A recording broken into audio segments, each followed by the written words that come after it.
To obtain a 315-pound bench, you have to increase your mass. You have to increase your strength, and you have to increase your athletic muscle. I'm gonna show you the best exercises that you can do today to get that 315-pound bench, and we're gonna start right now. So there's a ton of different exercises that you can use to build up the backside of that upper arm, which is going to lead to having that bigger bench press. And that first exercise here is gonna be something on a decline bench. So we're gonna target the triceps quite a bit more. And a lot of people like to discount decline benching. They like to discount doing anything on a decline, but it can play a massive role in really dialing in the strength of your triceps. And this exercise here that I'm gonna show you is gonna be done with a super bar. And we're gonna do a Telle extension. And I'm gonna do this with massive anchor chains on here. And what we're gonna go through is this sweet strength curve.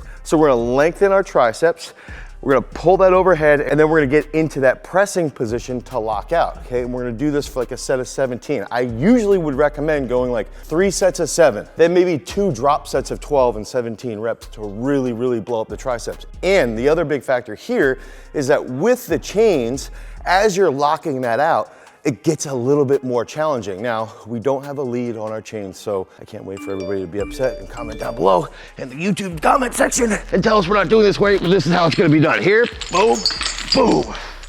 Back, back, back, back, back, back. Here, boom, boom. Back, back, back. Boom.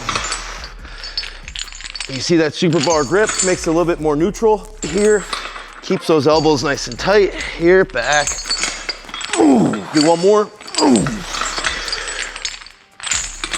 Ooh. So, Telle extensions are absolutely incredible. But what else can we do to get that 315-pound bench? Increasing muscle mass and strength is going to happen in a few different ways. So when we're looking at gaining strength, it's gonna happen through first, think through mechanical tension. We're trying to put some weight on the freaking bar. Okay, you get weight on the bar, now your body is aware of that tension and has to adapt. This is something you can think of as like farm strength. Farm boys grow up really, really freaking strong, and it's because they go through this natural adaptation of mechanical tension, having to carry around heavy bags of feed and water all the time growing up. Now, we get into metabolic stress. Anything along the lines of doing longer sets, okay, you get this massive, massive pump. You get a large amount of metabolites that then come in, they start to help you recover, you get a little bit more swole. That third aspect, that might be through muscular damage. Think about some of the research along eccentric training. If you do longer eccentrics, you could in theory have more muscular damage, which in turn is going to lead to greater strength and greater size. A fourth key, neural coordination. Neural coordination would be along the lines of beginner gains. A lot of coaches will sort of say after 6 to 8 weeks, this will dissipate. This won't happen as much. However, I don't agree with that. I think there's a lot of sports out there like the jumps, like weightlifting, like throwing, where you can see a lot of neural coordination improvements over a long period of somebody's career, so we can take advantage of that neural coordination. This is your body's ability to send those signals to rapidly produce a large amount of force. So if we're getting into the realm of bench pressing, pretend I weigh under 185 pounds. That first big goal that I should have is to bench press 275. If I'm over 185 pounds, my first big goal should be to bench press 315 pounds. Now, let's discuss a couple other exercises that you can use to get to those big time numbers. So a great exercise to build that strength and speed and also size for that 315-pound bench is going to be a floor bench. In the past, we've talked about building athletic muscle, and when you're building athletic muscle, yes, that exists, you're also going to use principles of chunking. Think about chunking as doing things in different parts, just like when you memorize somebody's cell phone number. When we're doing something like a floor bench, we're going to be chunking that actual pattern. We can work a very specific part of the lift or of the triceps in this case to really get them a lot stronger. And this is gonna help with your lockout. It's gonna help driving through that mid-range as well. So when we get set, I wanna focus on a little bit of a pause here down at the bottom, okay? 1, 2, boom. 1, 2, boom. 1, 2, boom. 1, 2, boom. So, another cool part about this is that you can use different bars. Use dumbbells, Swiss bar or a football bar. You could use a reverse grip. Even in the past, we've done a floor bench where our legs have been to one side and then legs to another side to help with that core stability, with that trunk control. Do the floor bench, and what I even recommend doing, again, one of my favorite rep schemes is gonna be 3, 4, 5 sets of 5, 1 to 2 major drop sets.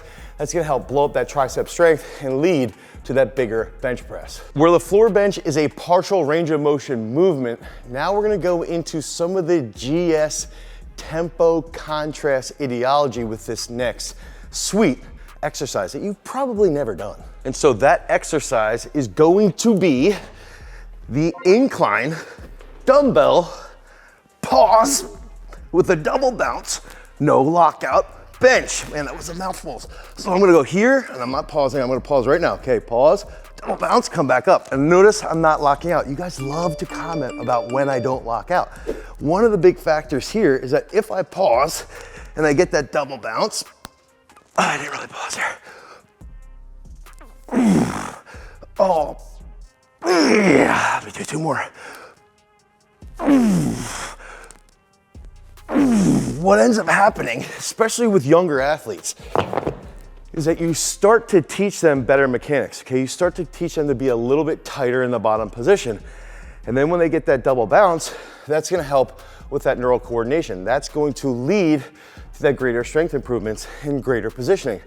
And then that no lockout means you're under tension for a very long period of time. Now, I would say 5 or 6 sets, 5 to 7 reps, build up over time, do that for a couple weeks, and that's really gonna help generate that crazy bench press strength that you need to hit those big numbers.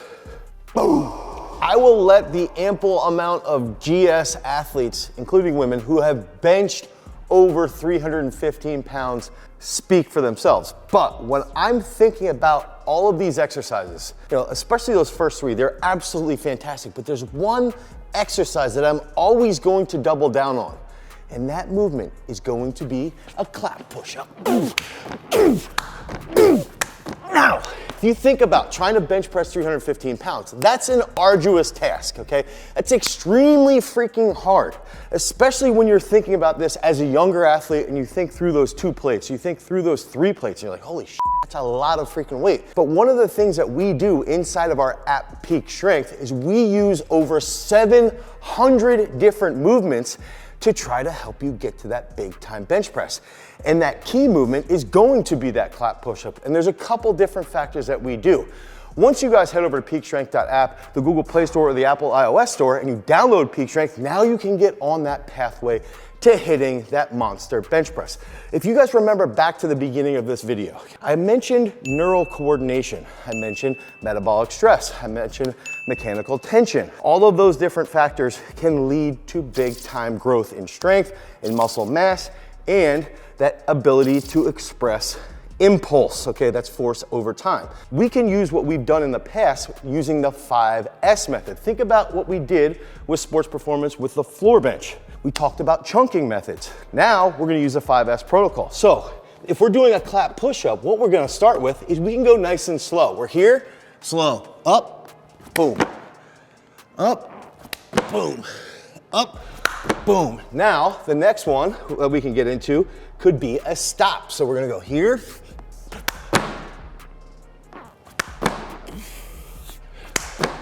the next aspect, now we're gonna get into a little bit of a stutter. We're gonna go here, boop, boom. Think about what we did with that dumbbell neutral grip bench or the dumbbell incline bench when we were going with that double bounce. That little stutter is gonna lead to better recruitment, better neural coordination. Now, this is when we're gonna get into more specificity. If we have targets in place, we know that you're gonna have a greater intent. It's just like racing somebody. If you're actually in a race, you will run faster than if you're running by yourself. That correlates to using something specific. So if we have pads here, or boxes, we can raise this up and our intent will be at a higher level, which will lead to greater neural coordination. So we're here. So you can do sets of 5, sets of 7, super explosive. You can do sets of 17 if you wanna see that metabolic stress. You wanna see that big time pump. Okay, these are all different methods that you can use to achieve that big time 315-pound bench press. Because remember, freaks, if you wanna become a champion, you've always gotta cultivate your power. Peace.